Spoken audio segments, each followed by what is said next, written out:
Le nouveau centre de loisirs de Saint-André-les-Vergers s'étale sur 1000 mètres carrés derrière l'école Montier-la-Selle. Avant son ouverture, les enfants étaient dispatchés lors des vacances scolaires et les mercredis dans les 4 écoles de la ville ou encore dans un préfabriqué au stade. L'accueil se faisait de manière séparée dans des écoles maternelles et élémentaires, donc pour les parents ça faisait 2 lieux de dépôt.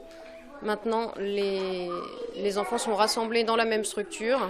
En fait, ce bâtiment est constitué d'un pôle central qui est le pôle administratif et la zone d'accueil, et puis de 2 ailes, une aile maternelle, une aile élémentaire. Le nouveau bâtiment, aux couleurs très vives, a une capacité de 200 enfants. Pour ces vacances de fin d'année, ils ne sont qu'une cinquantaine, une petite affluence qui permet de rôder l'établissement, de prendre ses marques pour les 2 directeurs, la dizaine d'animateurs, mais aussi pour les plus petits. Ça change tout, en fait, ça change déjà un lieu pour les enfants, c'est-à-dire qu'il y a un lieu qui est dédié à l'école et un lieu qui est dédié aux loisirs par rapport au mercredi et aux petites vacances.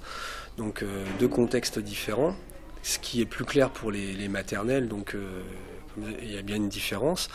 Et puis en termes de locaux, des locaux tout neufs, donc avec des moyens qui amènent des projets totalement innovants. L'établissement a été pensé pour les petits dryades. Dans la partie maternelle par exemple, on compte un lieu pour les activités manuelles, un autre pour les activités sportives, une salle de sieste également. Le nouveau centre de loisirs était l'un des projets phares du mandat de la municipalité.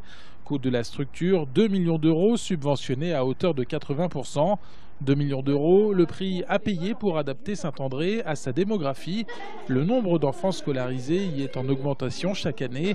Une nouvelle structure d'accueil était devenue indispensable. C'est possible effectivement que la nouveauté attire de nouveaux usagers, mais pour nous, ça sera déjà l'occasion de ne plus avoir de liste d'attente comme c'était le cas auparavant, puisque nous avions dans le préfabriqué une capacité limitée à 50 enfants pour les mercredis en élémentaire. Et on avait bien souvent plus de 50 demandes, donc c'était assez compliqué à gérer. Difficile d'expliquer aux familles qu'on ne pouvait pas les accueillir parce que les locaux étaient trop petits, donc là nous n'aurons plus cette contrainte. Le coup d'envoi des travaux a été donné il y a 1 an et demi maintenant. Le chantier vient donc de s'achever avec 6 mois de retard, mais avec des pensionnaires visiblement déjà ravis.